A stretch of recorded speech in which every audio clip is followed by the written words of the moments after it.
الحمدللہ رب العالمین والعاقبۃ للمتقین والصلاة والسلام علی سید المرسلین اما بعد فاعوذ باللہ من الشیطان الرجیم بسم اللہ الرحمن الرحیم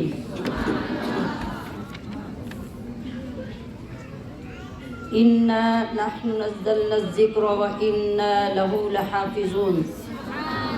صدق اللہ مولانا العظیم وبلغنا رسوله النبی الکریم الامین سبحانک لا علم لنا الا ما علمتنا انک انت العلیم الحکیم رب اشرح لی صدری ویسر لی امری واحلل عقدۃ من لسانی یفقہوا قولی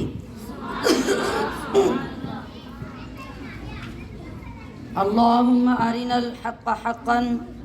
وارزقنا اتباعا وارنا الباطل باطلا وارزقنا اجتنابا اللہم انا نسألک علما نافعا ورزقا طیبا وقلبا منورا وعملا متقبلا ان اللہ وملائکتہ یصلون علی النبی یا ایہا الذین آمنوا صلوا علیہ وسلموا تسلیما۔ حق تعالی کا کلام حق نما قرآن ہے۔ حق تعالی کا کلام حق نما قرآن ہے۔ اہل حق کا ہر قدم پر رہنما قرآن ہے۔ اہل حق کا ہر قدم پر رہنما قرآن ہے۔ اور قرآن کے صفحے پر جب نظر پڑتی ہے تو محبت والوں کو پتہ ہے کیسے نظر آتا ہے کہ جیسے موتی لال ہیرے ہوں جڑے صفحات پر، جیسے موتی لال ہیرے ہوں جڑے صفحات پر، ایسے حرفوں ایسے لفظوں سے لکھا قرآن ہے۔ ایسے حرفوں ایسے لفظوں سے لکھا قرآن ہے۔ اور کلیاں پھولوں کی ہوں جیسے جا بجا بکھری ہوئی، کلیاں پھولوں کی ہوں جیسے جا بجا بکھری ہوئی، ایسے زیروں زبروں پیشوں سے سجا قرآن ہے۔ اب یہ دیکھیے نا، یہ دیکھنے کا انداز ہے کس کا؟ کسی محبت والے کا۔ اس نے قرآن کو کس طرح دیکھا، کتنی محبت میں ڈوب کر دیکھا۔ ہمارے جیسے عام بندوں نے، عام نظروں سے دیکھنے والوں نے دیکھا تو ہمیں کیا نظر آیا؟ حرف کے نیچے ایک لکیر نظر آئی، ہم نے اسے زیر کہا۔ اوپر لکیر نظر آئی تو اسے زبر کہا۔ وہ تھوڑی سی مڑی ہوئی نظر آئی تو ہم نے اس کو پیش کہا۔ مگر جس نے قدر سے دیکھا اور یہ سمجھ کے دیکھا کہ یہ میرے رب کا کلام ہے اور اس کی ویلیو کیا ہے، اس سے محبت کیسے کی، اس انداز سے، محبت کے انداز سے جب دیکھا تو کہا کہ یہ لکیریں نہیں ہیں، یہ صرف زبریں زیریں نہیں ہیں، بلکہ کلیاں پھولوں کی ہوں جیسے جا بجا بکھری پڑی، ایسے زیروں زبروں پیشوں سے سجا قرآن ہے۔ اور جگمگاتی سیدھی سطریں ہیں کہ شمع صف بصف، یعنی جیسے کسی نے پرانے زمانے میں جیسے شبرات میں موم بتیاں لگاتے تھے نا، یاد ہے؟ آج بھی ذوق والے لگاتے ہیں، بنیروں پہ دیواروں پہ سیدھی لائنیں بنا کے۔ تو اس نے کہاں اپنا تصور جمایا، کہا کہ جگمگاتی سیدھی سطریں ہیں کہ شمع صف بصف، جن کی لو سے تابناک و پرضیاء قرآن ہے۔ اور چاند سورج تاروں جیسی آیتیں چھوٹی بڑی، سورج سب سے بڑا، چاند اس سے چھوٹا اور تارے بہت باریک باریک، تو کہا کہ چاند سورج تاروں جیسی آیتیں چھوٹی بڑی جن کی ذو سے روشنی پھیلا رہا قرآن ہے. اور عبارتیں، تحریریں، صورتیں صرف لکھنے کو نہیں بلکہ صورتیں اس کی شفاعت میں رہیں گی پیش پیش. صورتیں اس کی شفاعت میں رہیں گی پیش پیش. بالیقین ایک شافع روز جزا قرآن ہے. ایسے حرفوں، ایسے لفظوں سے لکھا قرآن ہے. اہل حق کا ہر قدم پہ رہنما قرآن ہے. اور ایسے زیروں زبروں پیشوں سے سجا قرآن ہے جن کی لو سے تابناک و پرضیا قرآن ہے. تو ہمارے ساتھ ساتھ قرآن کی روشنیاں جہان کو منور کرتی رہیں، اور قبر میں جائیں تو قرآن کی وہ روشنی جو ہمارے سینے میں ہو اس سے قبریں روشن ہو جائیں.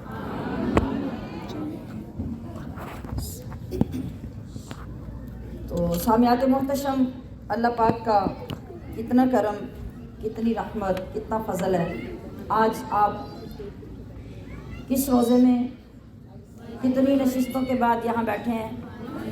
22، یعنی آج 22واں روزہ ہے الحمدللہ. 2 دن سے ہم آخری عشرے میں داخل ہو چکے ہیں، اور آج تیسری مرتبہ آپ پلٹ کر پہلی جگہ پہ آئے ہیں جہاں سے پہلے روزے کا آغاز ہوا تھا، یعنی روہتاس مارکیز میں. تو آج تک ہم نے قرآن کریم سے کتنی محبت حاصل کی، کتنے فضائل و برکات اس کے سنے، کتنے معجزات قرآن کریم کے آج تک رونما ہونے والے ہماری سماعتوں سے ٹکرائے، ہمارے دلوں میں ہلچل مچائی، ہمارے دلوں میں محبتوں نے انگڑائیاں لی، اور دل چاہا کہ ہم بھی نیک لوگوں کی طرح، قاریان قرآن کی طرح اس قرآن سے جڑ جائیں، اس کے ساتھ رشتہ داری بنا لیں، اس کے ساتھ دوستی کر لیں. ہر لحاظ سے، دنیاوی لحاظ سے دیکھیں تو بھی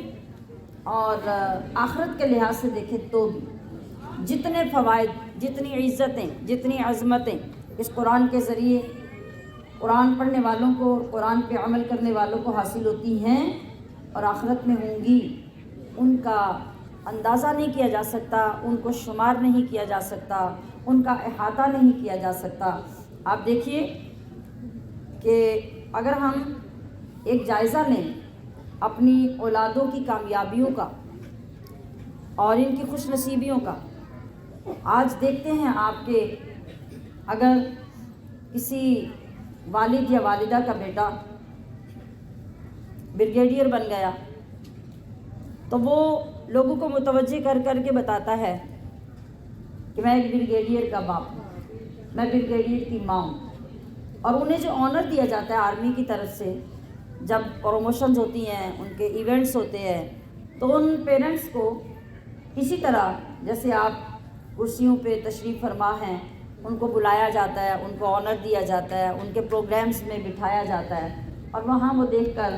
فخر کرتے ہیں کہ آج ہم اپنی اولاد کی وجہ سے اس مقام پہ ہیں کہ گورنمنٹ کی طرف سے ہم مدعو کیے گئے ہیں، آرمی کی طرف سے بلائے گئے ہیں، اور ہمیں ایک اعزاز دیا گیا ہے. پھر اس فخر سے جہاں جہاں پہ وہ ماں باپ بیٹھتے ہیں وہ ذکر کرتے ہیں. ایسے ہی اگر کوئی بیرون ملک سال ہر سال تک کسی کا بیٹا پڑھ کے انجینئر بن کے آ جاتا ہے یا ڈاکٹر بن کے آ جاتا ہے، تو آپ اس کے لیے اہتمام کرتے ہیں، سیلیبریشن کرتے ہیں، خوشی مناتے ہیں، اور جہاں بیٹھتے ہیں آپ خود لوگوں کو متوجہ کر کے بتاتے ہیں کہ میں فلاں کی ماں ہوں، میں فلاں کا باپ ہوں، میرا بیٹا ایسا ہے، ویسا ہے، ایسی قابلیت کا حامل ہے، اور یہ درجہ، یہ مقام اس نے اتنے سالوں بعد، اتنی قربانیوں کے بعد، اتنے خرچ کے بعد، اتنی پردیس میں جدائیاں کاٹنے کے بعد حاصل کیا ہے. ایسے ہی ہوتا ہے. اور ہم جب صاحب ثروت ہوتے ہیں، پیسے والے لوگ ہوتے ہیں، جب بھی اپنی اولاد کو اتنے بڑے بڑے عہدوں کی طرف لے جاتے ہیں، اور جب بچے کامیاب ہوتے ہیں تو پھر بڑی خوشیاں منائی جاتی ہیں. اگر ہم اس بات کا تجزیہ کریں، غور کریں، تو آپ نے خود ہی سیلیبریشن کے لیے خود پیسہ آپ نے خرچ کیا، خود لوگوں کو مدعو کیا، خود اپنے آپ کو لوگوں میں متعارف کروایا کہ میں کون ہوں۔ ہر جگہ پہ آپ کو اس فخر کی وجہ سے بتانا پڑتا ہے کہ میں کس کی ماں ہوں، ایسے ہی ہے۔ تو اگر ہم یہ دیکھیں کہ دنیا میں اعلیٰ درجے پر سیلیبریشن کیے جانے کا حقدار کون ہے، تو ہر طریقے سے جائزہ لینے کے بعد آپ خود پکار اٹھیں گے کہ وہ بیٹا اور وہ بیٹی جس نے رب کے کلام کو سینے میں حفظ کر لیا، محفوظ کر لیا، وہ پوری دنیا میں اس لائق ہے کہ ساری دنیا کو بھی بلا کے اس کی سیلیبریشن کی جائے تو خوشی کم ہے۔ وجہ کیا ہے؟ میں جس وجہ کی طرف آپ کو لے جانا چاہ رہی ہوں وہ وجہ کیا ہے؟ وجہ یہ ہے کہ بڑے بڑے عہدیداران اور ان کے ماں باپ جب گزریں گے میدان معاشر سے، اور جدھر جدھر اللہ نے ان کو جگہ دینی ہوگی وہاں جب جا رہے ہوں گے، تو کوئی شخص میدان معاشر میں یا اللہ کا کوئی فرشتہ اس بریگیڈیئر کے باپ کو یا کسی انجینئر یا ڈاکٹر کے باپ کو جاتا ہوا دیکھ کر لوگوں کو متوجہ کر کے یہ نہیں کہے گا کہ یہ فلاں بریگیڈیئر کا باپ جا رہا ہے، یہ فلاں بریگیڈیئر کی ماں جا رہی ہے، اس کو آنر دو، اس کو عزت دو۔ لیکن رب کعبہ کی قسم، میدان معاشر میں رب ذوالجلال ایک اونچی جگہ بنائے گا، اور اس جگہ میں ایک جماعت کو ایسے تاج پہنا کر بٹھا دیا جائے گا جن کے تاجوں کے اندر صرف لگے ہوئے جو نگینے ہوں گے، سارے تاج کی تو بات ہی نہیں، جن کے اندر جو لگے ہوئے نگینے ہوں گے ان کی روشنی سورج اور چاند کی روشنی کی مانند ہوگی، اور سورج اور چاند کی روشنی بھی اس زیادتی اور شدت کے ساتھ اور اس وافر مقدار میں کہ جیسے سورج کو لا کے کسی کمرے میں بند کر دیا گیا، جیسے چاند کو لا کے کسی کمرے میں بند کر دیا گیا ہو، پھر اس کی روشنی کتنی پھیلتی ہے، اتنی روشنی ان کے تاج کے اندر سے چھن چھن کر نکل رہی ہو۔ اور پھر جب وہ والدین جنت کی طرف بڑھیں گے تو فرشتے روک روک کر ان کو کہیں گے کہ تم فلاں حافظ کے ماں باپ ہو، تو تمہیں پیکج دیا جا رہا ہے، اور پیکج کیا ہے کہ اتنے لوگ اپنے رشتہ داروں میں سے، اپنی برادری میں سے، اپنے خاندانوں میں سے تم چن کر اپنے ساتھ جنت میں لے جا سکتے ہو، انہیں لے جاؤ۔ تو پھر فیصلہ کیجئے کہ کون سیلیبریشن کا حقدار ہے۔ سب سے بڑی خوشی، سب سے بڑھ کر اور سب سے وسیع پیمانے پہ سیلیبریشن کس کی ہونی چاہیے؟ جس ماں باپ کا بیٹا یا بیٹی حافظ قرآن بھی بن جائے اور باعمل بھی بن جائے۔ یہ ساری نعمتیں ملنے کے لیے باعمل ہونا شرط ہے، صرف آیتیں حفظ کرنا شرط نہیں ہے، یہ بات اچھی طرح ذہن میں بٹھائیے۔ اور جب آپ کو یہ مقام مل گیا تو پھر آپ کو آرمی کی طرف سے، گورنمنٹ کی طرف سے، کسی ادارے کی طرف سے دعوت دے کے نہیں بلایا جائے گا، پھر رب کی دعوت ہوگی، رب میزبان ہوگا، رب آپ کو شان عطا کرے گا، اور آپ کے ذریعے پھر اعلانات ہوں گے میدان معاشر میں کہ ان کو دیکھو یہ حافظ قرآن اولاد کے ماں باپ ہیں۔ تو سوچئے ذرا کہ ہمارے لیے دونوں جہانوں کی کامیابی کس راستے پر ہے، اور عمل کی توفیق کا مل جانا حافظ یا غیر حافظ کو یہ اتنی بڑی دولت ہے کہ آپ اس کا اندازہ نہیں کر سکتے، میں نے پہلے بھی عرض کیا۔ لیکن عزیزات محترم، قرآن کریم جس طرح سے ہم ہر مرتبہ یہ بیان کرتے، سنتے، سمجھتے آ رہے ہیں، آج 22واں دن الحمدللہ کہ ہم نے ہر انداز سے تھوڑی تھوڑی گفتگو کو شامل کیا اور یہ سمجھنے کی کوشش کی کہ قرآن کریم ہر طرح کی طاقت کا خزانہ ہے۔ وہ طاقت جسمانی ہو، روحانی ہو، ظاہری ہو، باطنی ہو، انفرادی ہو، اجتماعی ہو، کوئی بھی طاقت ہے سب خزانے قرآن کے اندر موجود ہیں، کہ اسی طاقت کا مظاہرہ تھا کہ 1450 سال پہلے اس قرآن نے ہی انسانوں کی اصلیت کو بدل کر رکھ دیا، اور ان بدلے ہوئے انسانوں کے ہاتھوں سے ایک ایسی دنیا تعمیر کروائی، ایک ایسی دنیا تعمیر کروائی کہ جس دنیا کے پھیلنے سے پوری دنیا میں وہ طاقت پھیلتی چلی گئی اور وہ روشنیاں بکھرتی چلی گئی۔ اگر قرآن کو ماننے والے قرآن کے ماننے کا حق ادا کرتے رہیں، اس کی محبتوں کے تقاضے پورے کرتے رہیں، اس کے آداب کو ہمیشہ بجا لاتے رہیں، تو ہر قرآن پڑھنے والا آج بھی تاریخ کا معمار بن سکتا ہے۔ آج اس اکیلے شخص کے ہاتھوں نئی تاریخ رقم ہو سکتی ہے، بشرطے کہ وہ قرآن کو پڑھ کر اس کو ماننے والا اور اس پہ عمل کرنے والا ہو۔ وہ میں ہوں یا آپ ہوں یا کوئی بھی ہو، اس کی کوئی قید نہیں ہے، نہ کسی غریب کی، نہ امیر کی، نہ کسی اعلیٰ خاندان کی، نہ ادنا خاندان کی۔ بس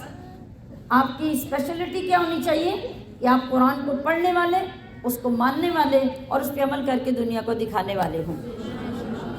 آج آپ سے اللہ وہ کام لے سکتا ہے جو بڑے بڑے امیر و کبیر نواب بھی نہ کر سکیں، اللہ ایک قرآن کے عامل سے وہ کام لے لیتا ہے۔ یہ قرآن کریم کو سننے، اس سے محبت کرنے کا ہی اثر ہے۔ آج میں اللہ کے حضور جتنا طویل سجدہ شکر ادا کروں وہ کم ہے کہ اس گناہگار کو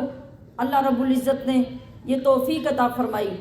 کہ اپنی مسلمان بہنوں کے لیے ہدایت کا پیغام لے کر آپ کے سامنے آ سکوں اور قرآن کا وہ پیغام آپ تک پہنچا سکوں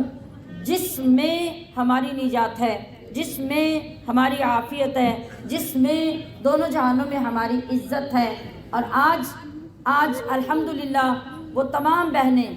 دلی مبارکباد کی مستحق ہیں جنہوں نے الحمدللہ سینکڑوں کی تعداد میں پچھلے دنوں سے لے کے اب تک حجاب شروع کر لیا۔ باقاعدہ آپ سب کو اس منظر کو گواہ بنا کے اپنے چہروں پر حجاب نہیں، اسلام کا تاج سجا لیا،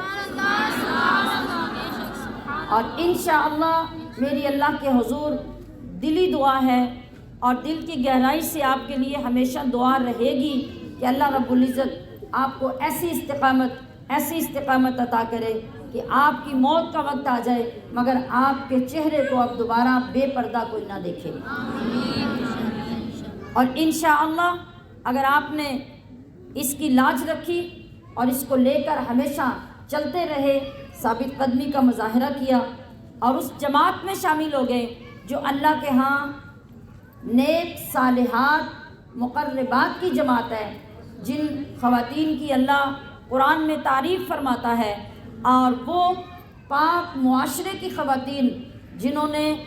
نبی کریم صلی اللہ علیہ وسلم کی زبان اقدس سے ڈائریکٹ بھی نہیں، اپنے مردوں کے ذریعے انڈائریکٹ یہ آیت کریمہ سنی جس میں اللہ نے پردے کا حکم نازل کیا، اور وہ جہاں جہاں پر تھیں انہوں نے تصدیق نہیں کی، وقت کا انتظار نہیں کیا، مہلت نہیں مانگی۔ جو چادر پرانی نئی چھوٹی بڑی ان کے سروں کے اوپر تھی، خدا کی قسم قربان جائے ان صحابیات رسول کی اس ادا پر کہ اسی جگہ پر انہی چادروں کو سرکا کے آگے گھونگھٹ نکال کے پردہ کر کے تاریخ کو گواہ کر لیا کہ اللہ اور رسول کو ماننے والی عورتیں ایسی ہوا کرتی ہیں۔ تو آج میں سمجھتی ہوں کہ آج ان خوش نصیب بیٹیوں، بہنوں اور ماؤں نے وہ تاریخ رقم کر دی اور وہ لمحہ یاد دلا دیا کہ اس ماہ مبارک میں آپ نے قرآن کی تعلیمات کے متعلق حکم سنا، اللہ کو عورت کا جو روپ پسند ہے اس کے بارے میں سنا، تو آپ نے دیر نہیں لگائی، آپ نے رمضان مکمل ہونے سے پہلے انہی محافل کو اپنا گواہ بنا کے یہ خوبصورت روحانی نورانی تاج اپنے سروں پہ سجا لیا۔ آج اگر کوئی کروڑوں اربوں کی رقم دولت مال یکدم حاصل کر کے مبارکباد کا مستحق ہو سکتا تھا، تو اس کی مبارکباد بھی بہت چھوٹی سی ہے، اس کے مقابلے میں آپ کی مبارک بہت بڑی ہے۔ آپ کی خواہش بھی یہی ہے۔ آج ہم جو پڑھنے جا رہے ہیں، چوتھا پارہ الحمدللہ شروع ہو رہا ہے، اور یہ بھی اس ماہ میں اس میرج ہال کو سعادت مل رہی ہے کہ ہمارے پارے اسی میں آ کے شروع ہو رہے ہیں الحمدللہ۔ تو اس میں بھی آپ کی پسندیدہ چیزیں جو ہیں رب وہ مانگ رہا ہے کہ وہ میری بارگاہ میں پیش کرو، کہ میں تمہاری اس قربانی کو دیکھنا چاہتا ہوں کہ تم میرے لیے اپنی خواہشات قربان کرتے ہو کہ نہیں۔ دیکھیں، ہر نوجوان لڑکی یہ چاہتی ہے کہ میں اپنے حسن کی نمائش کروں، اپنی جوانی کی نمائش کروں، باقی سب کو دیکھ کر اس کا دل بھی کرتا ہے کہ میرے بھی کٹے ہوئے بال ہوں، میرے چہرے پر بھی بے شمار میک اپ ہو، اور میں بھی دوسروں کے سامنے اپنا چہرہ لے کے جاؤں جیسے میری کولیگز اور میری ساتھی ہم عمر لے کے جاتی ہیں۔ مگر کمال کی بات اور لطف کی بات یہ ہے، اور اللہ کے ہاں یکدم پروموشن درجات کی کروانے والی بات یہ ہے کہ آپ ان ساری چیزوں پہ یکدم کنٹرول کر لیں اور کہیں نہیں، یہ خواہش میرے نفس کی ہے، یہ خواہش میرے دل کی ہے، مجھے یہ دیکھنا ہے کہ میرے مصطفیٰ کی اور میرے خدا کی خواہش کیا ہے۔ تو آپ اس خواہش کو یکدم قربان کر دیں رب کے لیے کہ یا اللہ میں نے سب چیزیں تیرے نام پہ تیری بارگاہ میں پیش کر دی، تو پھر دیکھیں وہ آپ کے میک اپ، وہ آپ کے اخراجات، وہ آپ کے اہتمام، وہ سب ایک طرف رہ جائیں گے۔ رب آپ کو وہ حسن عطا کرے گا، وہ حسن عطا کرے گا جس کا اس نے وعدہ کیا کہ ایسی باپردہ، باحیا، متقی، پرہیزگار، عبادت اور ریاضت کا پیکر خواتین جب جنت میں جائیں گی دنیا کی خواہشات کو قربان کر کے، تو آج ساری دنیا میں آپ چرچا سنتے ہیں کہ فلاں کا حسن ایسے ہے جیسے جنت کی حور ہو۔ تو جنت کی حوریں، اے مومنات و صالحات، اے مسلمات، جنت کی حوریں تو آپ کی زیارت کو جنت میں ترس رہی ہوں گی۔ رب نے ان کو لا کے آپ کے قدموں میں یوں بٹھایا ہوگا، ایک ایک نیک اور متقی عورت کے لیے 70 جنت کی حوریں نوکرانیاں بنا دی جائیں گی۔ تو غور کیجئے کون سا سودا نفع بخش، کیا یہ کہ چھوٹی سی خواہشات کے لیے، چھوٹی چھوٹی باتوں کے لیے ہم رب کے احکام کو پامال کرتے جائیں، زندگی اسی طرح بے عملی کی گزاریں، اور آخرت میں پھر کیا ہوگا؟ آپ صرف اپنے آپ کو برباد نہیں کرتی۔ سنیے، ابھی ہمارے پاس ایک ہفتہ ہے، اور کمال کی بات یہ ہوگی اور تاریخی بات یہ ہوگی کہ آخری دن جب آپ پروگرام سے باہر نکلیں تو لوگ ڈھونڈتے پھریں کہ کوئی چہرہ اتنے مجمع میں انہیں بغیر پردے کے نظر آ جائے، کوئی پردے کے بغیر آخری دن میں باہر نہ نکلے۔ کمال کی بات یہ ہوگی، عمل کی بات یہ ہوگی، قبولیت کی بات یہ ہوگی۔ اور فکر والی بات یہ ہے کہ آپ بے پردہ، بے عمل زندگی گزارتے ہیں شیطان کی تعلیمات کے مطابق، نفس کی تعلیمات کے مطابق، اور جو لوگوں کو اچھا لگتا ہے آپ وہ کر کے، تو آپ کو معلوم ہے آپ کے اپنے لیے تو جو عذاب اللہ نے عطا وہ بنا رکھا ہے اور اس کا اعلان کر رکھا ہے وہ تو ہے، مگر سب سے بڑی بربادی کی بات یہ ہے کہ ایک عورت کی بے پردگی، ایک عورت کی بے عملی کی وجہ سے اس عورت سے منسلک 4 مرد بھی دوزخ میں گھسیٹے جائیں گے۔ اور کیا آپ اتنا بدبخت بننا چاہیں گی کہ آپ اپنے باپ کو دوزخ میں لے جانے کا سبب بن جائیں؟ آپ اپنے بھائی کی جوانی کو دوزخ میں جلتا دیکھنا چاہیں؟ آپ اپنے ہاتھوں سے پال کے بیٹوں کو دوزخ میں جھونک دیں، اور جس کے ساتھ ساری زندگی نکاح کے بعد آپ نے گزاری اس شوہر کو آپ دوزخ کا بالن بنوا دیں؟ کیا آپ یہ چاہیں گی؟ اگر نہیں چاہیں گی تو پھر یہی فیصلہ کرنا ہوگا کہ آپ کو اللہ کی طرف آنا ہوگا، اللہ کے احکامات کی طرف آنا ہوگا، اور یہ بے پردگی، بے عملی اور بے دینی کی زندگی کو خدا حافظ کہہ کے اپنے رب کی مرضی اور رب کی پسند کی زندگی کی طرف آ جائیں۔ آپ اتنی بابرکت ہو جائیں گی کہ جنت میں حوریں تو آپ کے دیدار کے لیے تڑپ رہی ہوں گی، آپ کے یہ 4 مقدس رشتے بھی آپ کی وجہ سے جنت میں چلے جائیں گے۔ سوچئے گا، اگلا ہفتہ جو رہ گیا اس میں یہ سوچئے گا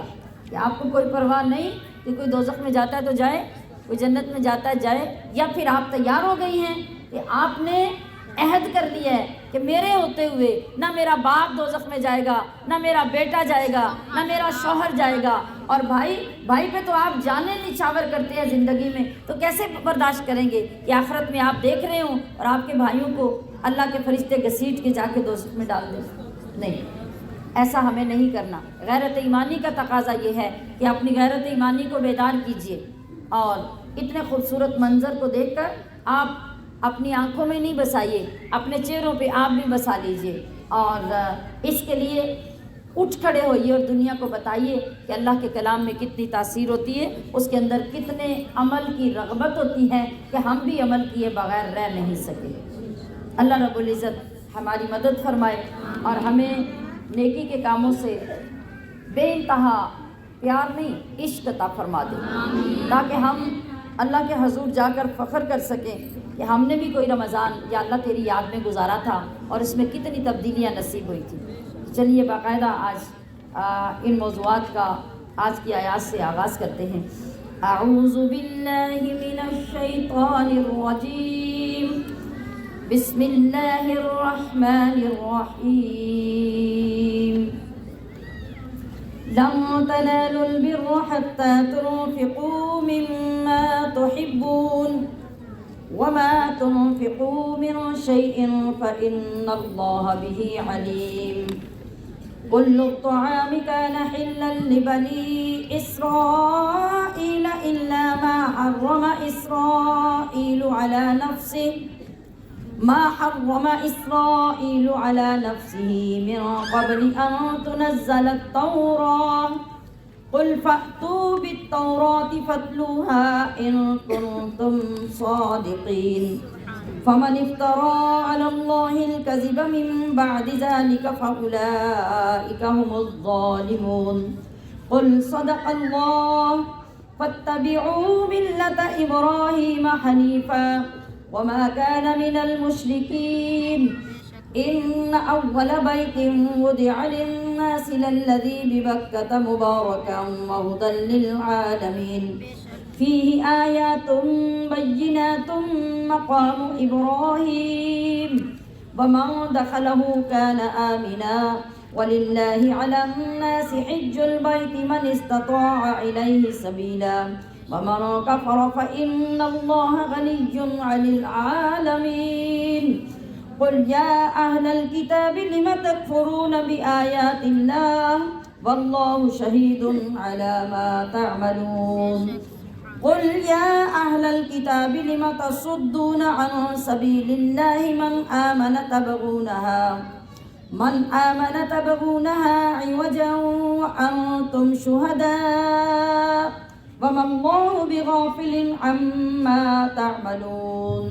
يا أيها الذين آمنوا إن تطيعوا فريقا من الذين أوتوا الكتاب يردوكم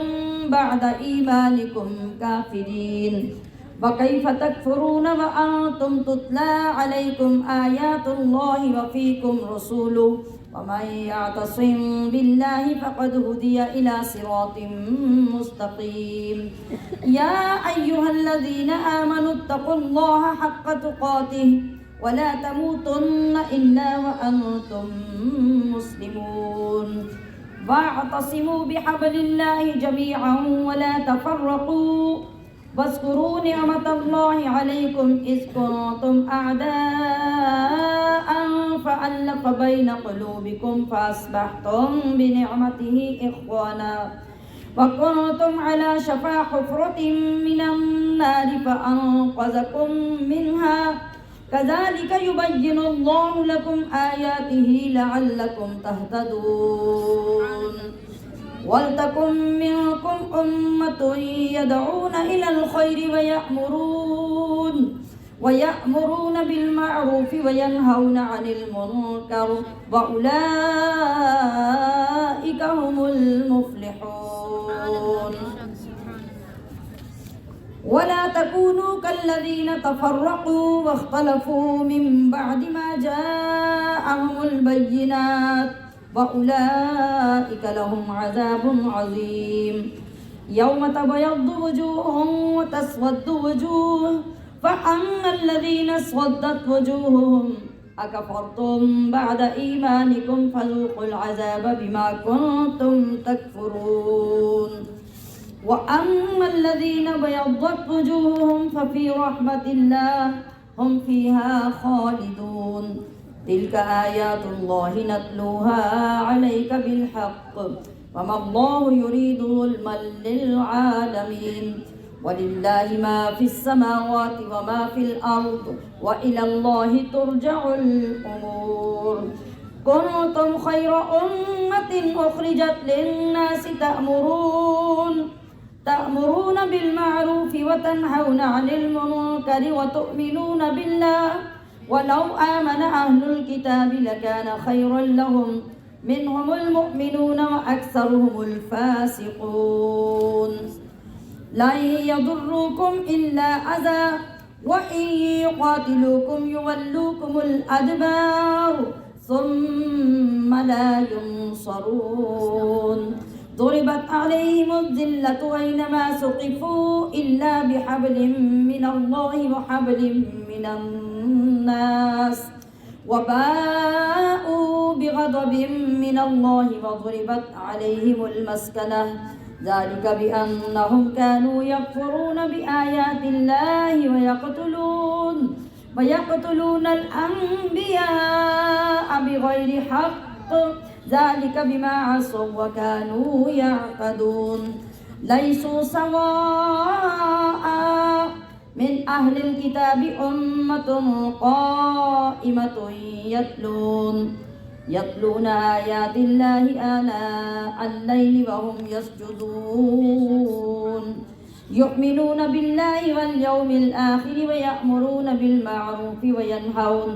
وينهون عن المنكر ويسارعون في الخيرات وأولئك من الصالحين وما يفعلوا من خير فلن يكفروه والله عليم بالمتقين إن الذين كفروا لن تغني عنهم أموالهم ولا أولادهم من الله شيئا وأولئك أصحاب النار هم فيها خالدون مثل ما ينفقون في هذه الحياة الدنيا كمثل ريح فيها سر أصابت حرث قوم ظلموا أنفسهم فأهلكته وما ظلمهم الله ولكن أنفسهم يظلمون يا أيها الذين آمنوا لا تتخذوا بطانة من دونكم لا يألونكم خبالا ودوا ما عنتم قد بدت البغضاء من أفواههم وما تخفي صدورهم أكبر قد بينا لكم الآيات إن كنتم تعقلون ها أنتم أولئك تحبونهم ولا يحبونكم وتؤمنون بالكتاب كله وإذا لقوكم قالوا آمنا وإذا خلوا عضوا عليكم الأنامل من الغيظ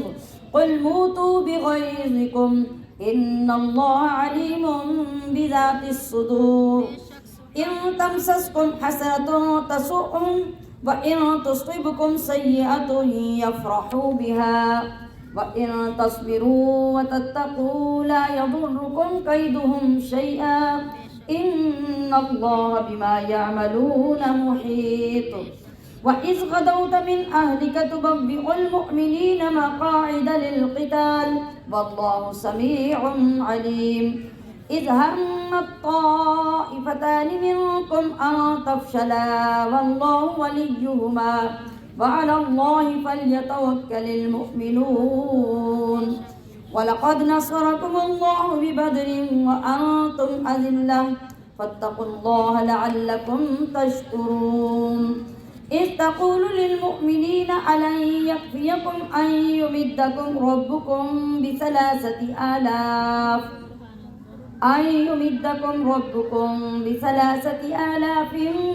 من الملائكة منزلين بلا ان تصبروا وتتقوا ويأتوكم من فورهم هذا يمددكم ربكم ب5 آلاف من الملائكة مسومين صدق اللہ مولانا العظیم.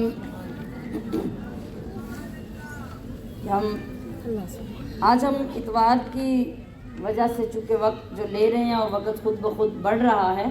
تو اب آپ انتہائی توجہ سے سنیں گے کہ ہم مختصر چیزوں کو بیچ میں ایڈ کریں گے. باقی ترجمے کی طرف توجہ فرمائیں.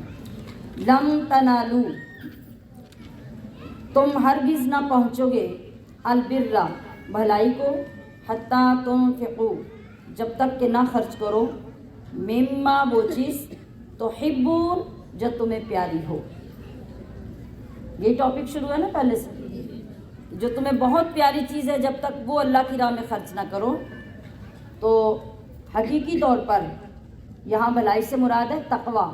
پرہیزگاری اور تقوی اور فرما برداری کا اعلیٰ مقام تمہیں اس صورت میں ہی نصیب ہوگا جب تم اپنی پسند کی چیز اللہ کو پیش کر دو.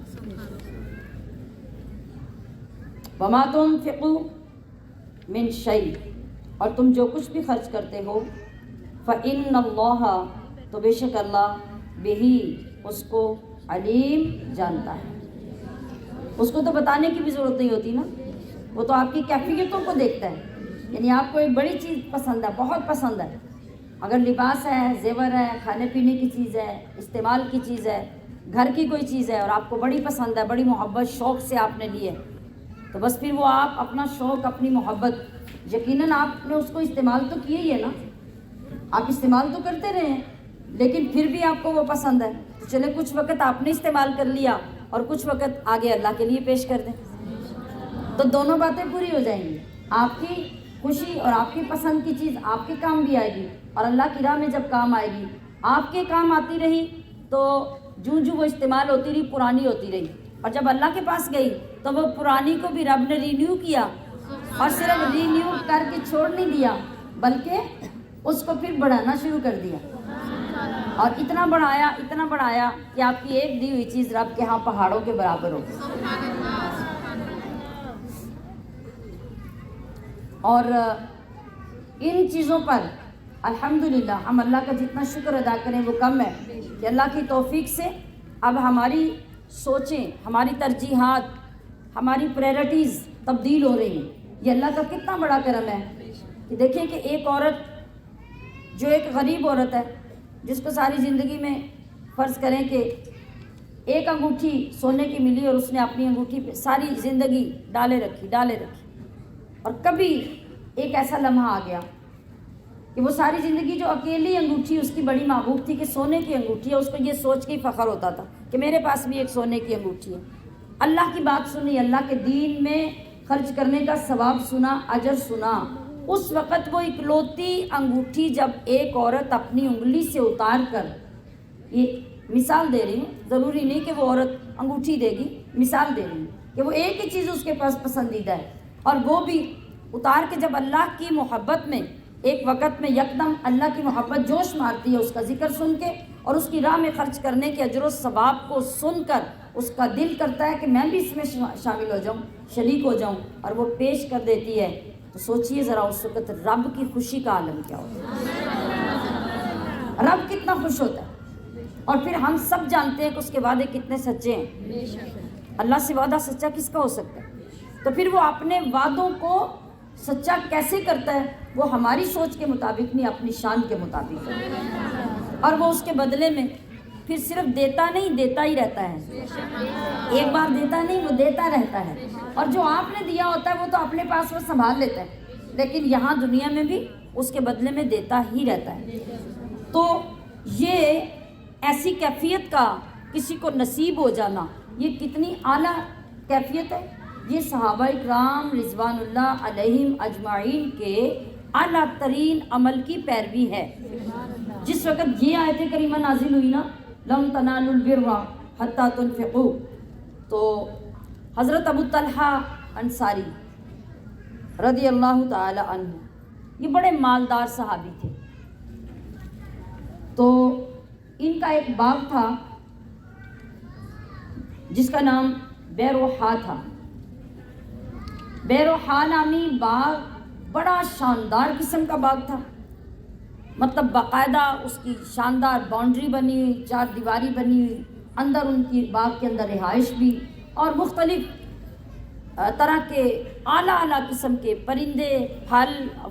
ہر چیز اس کے اندر ہے. اور جتنا خوبصورت, جتنا شاندار کہا جا سکتا ہے کسی باغ کو, اس سے بھی زیادہ تھا. اب کیا ہوا؟ اب ان کے کانوں نے قرآن کی یہ آیت سن لی. بارگاہ رسالت میں بیٹھے تھے, کھڑے ہو کے عرض کی, یا رسول اللہ, اللہ نے پسندیدہ چیز کو اپنی بارگاہ میں خرچ کرنے پر تقوی کی سند عطا کی ہے, پرہیزگاری کی سند عطا کی ہے, تو میرے سارے مالوں میں, میری ساری دولتوں میں یہ باغ مجھے سب سے زیادہ پیارا ہے. یا رسول اللہ, میں یہاں کھڑے اس مال کو اللہ کی راہ میں پیش کرتا ہوں.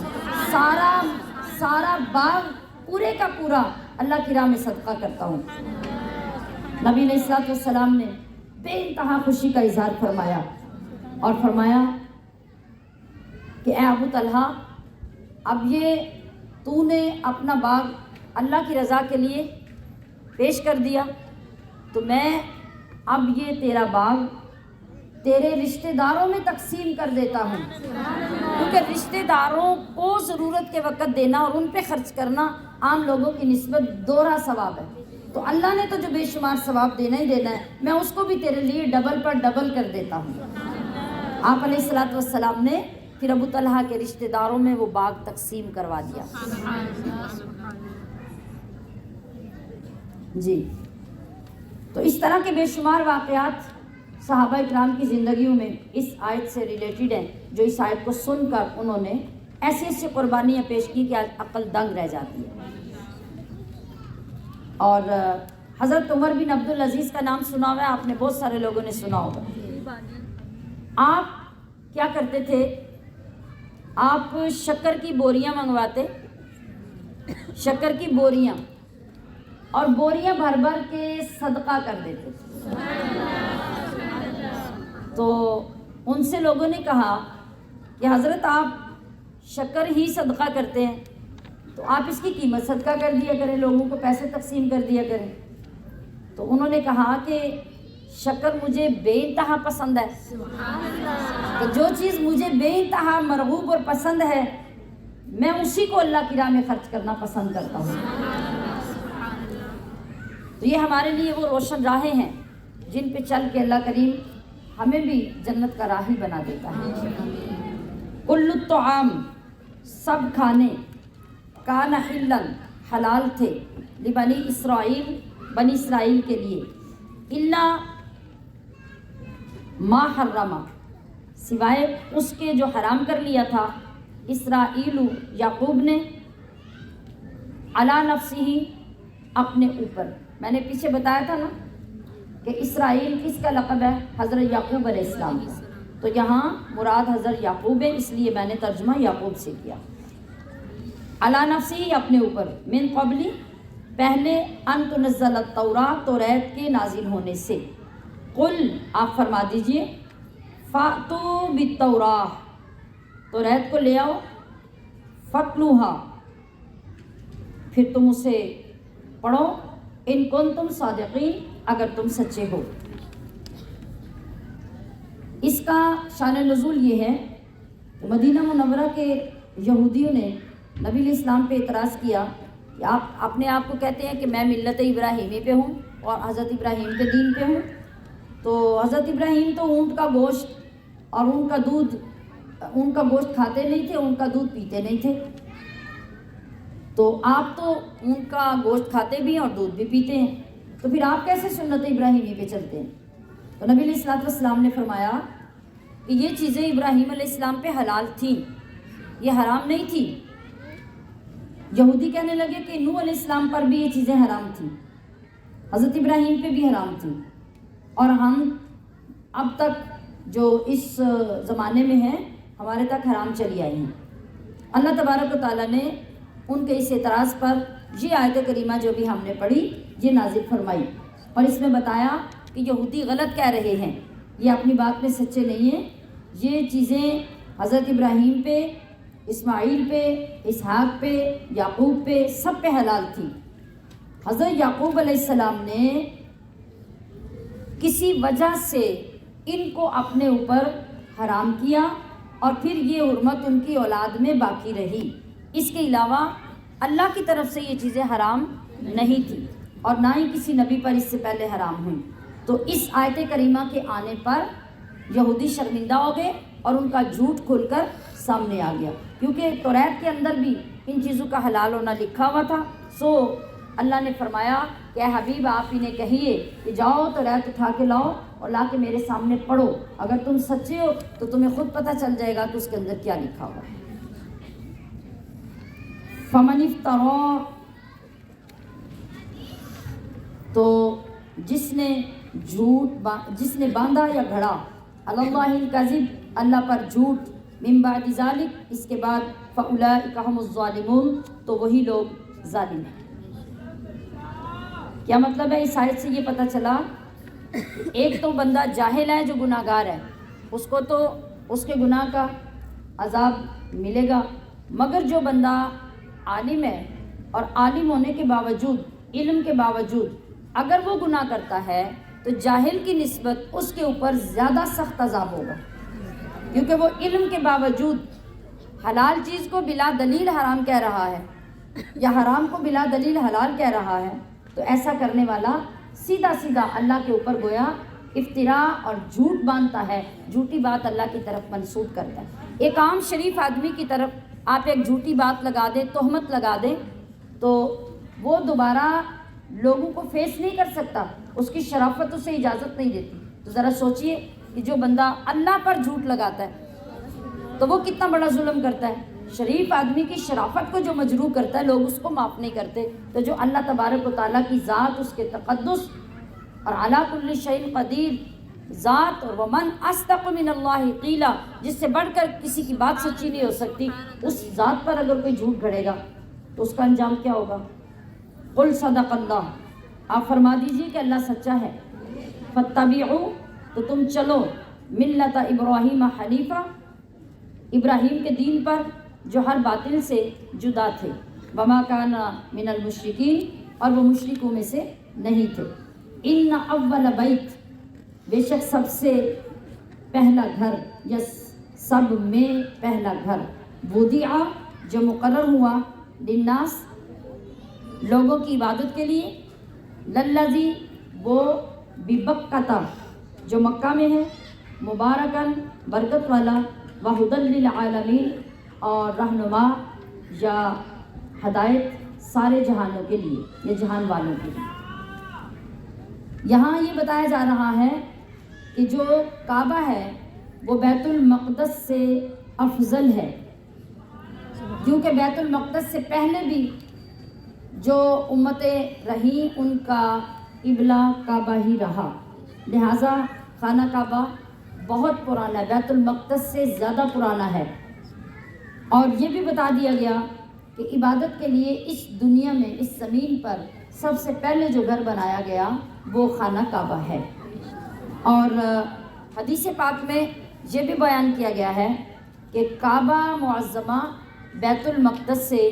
40 سال پہلے زمین پر بنا دیا گیا تھا۔ اور پھر یہ کہ کعبے کو یہ شرف بھی حاصل ہے کہ زمین پہ جس جگہ پہ کعبہ ہے بالکل ایسے اوپر سیدھ میں آسمان کے اوپر فرشتوں کا بھی کعبہ ہے جس کا نام بیت المعمور ہے۔ زمین پہ لوگ اس کعبے کا طواف کرتے ہیں، آسمانوں پہ فرشتے اس کے اوپر اپنے کعبے کا طواف کرتے ہیں۔ تو اس آیت سے خانہ کعبہ کی چند خصوصیات جو ہمیں معلوم ہونی چاہیے ایز اے مسلمان، ایک یہ کہ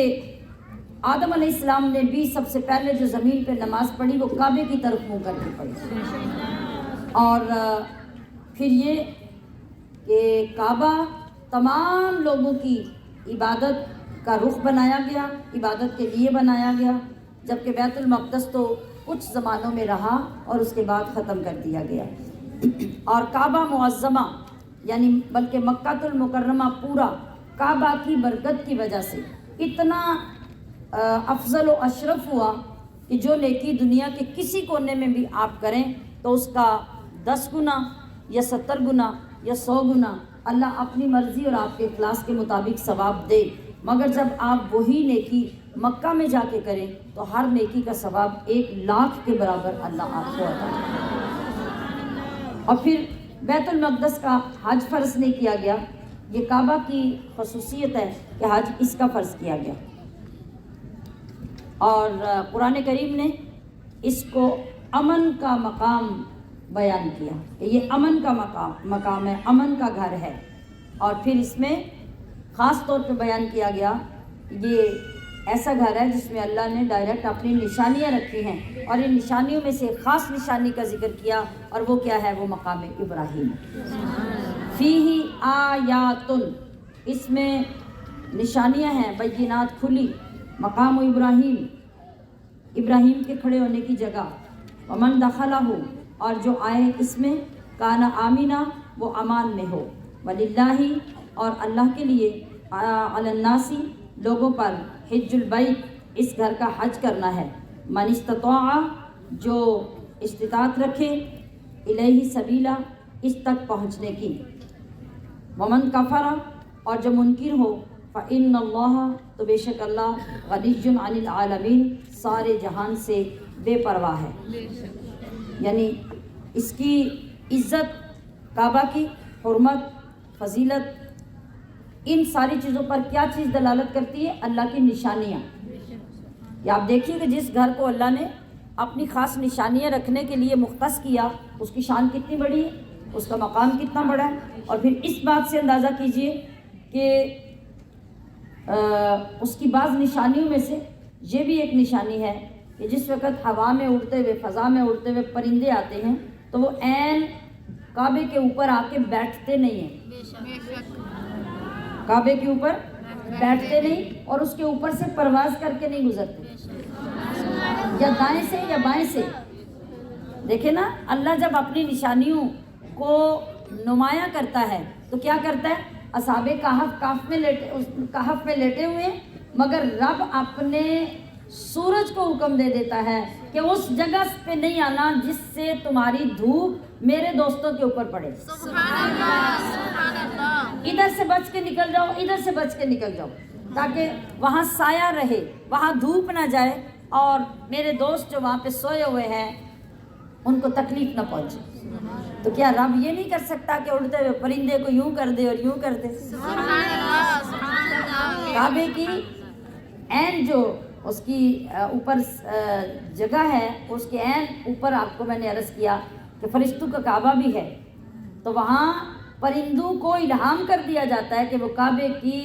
عمارت کے اوپر سے نہیں گزریں گے، اور اس کے اوپر جا کے عام پرندہ بیٹھے گا بھی نہیں. سبحان اللہ، سبحان اللہ. اور ایک اور بات کہ پرندوں کے اندر اللہ نے خود بخود ایسی بات رکھ دی ہے کہ جو پرندے اس فضا میں اڑتے ہیں، اس فضا میں رہتے ہیں، وہ پرندے جب بیمار ہو جاتے ہیں نا تو اللہ ان کو الہام کر دیتا ہے کہ وہ پرندے اڑتے ہوئے کعبہ کی فضا میں چلے جاتے ہیں. اور جب کعبے کے دائیں بائیں سے ان انواروں تجلیات میں سے وہ پرندہ پرواز کرتا ہوا اڑ جاتا ہے تو وہ تندرست ہو جاتا ہے. اور وحشی جانور بھی اگر حدود حرم کے اندر آ جائیں تو وہ کسی کو ایذا نہیں دیتے، کسی کو تکلیف نہیں پہنچاتے، حالانکہ ان کی تو فطرت ہے. یہ اللہ تبارک و تعالیٰ نے کیسی نشانیاں، کیسی عزت، کیسا شرف کعبے کو عطا فرمایا. اور پھر یہ بھی کہ ہر جمعے کی رات، ہر جمعہ اس کی رات کون سی ہوتی ہے؟ پہلے جمعے کے دن سے پہلی رات، وہ جمعے کی رات کہلاتی ہے. ہر اس رات کو اولیاء کرام کی روحیں جو جہاں جہاں جس مقام پہ ہوتی ہیں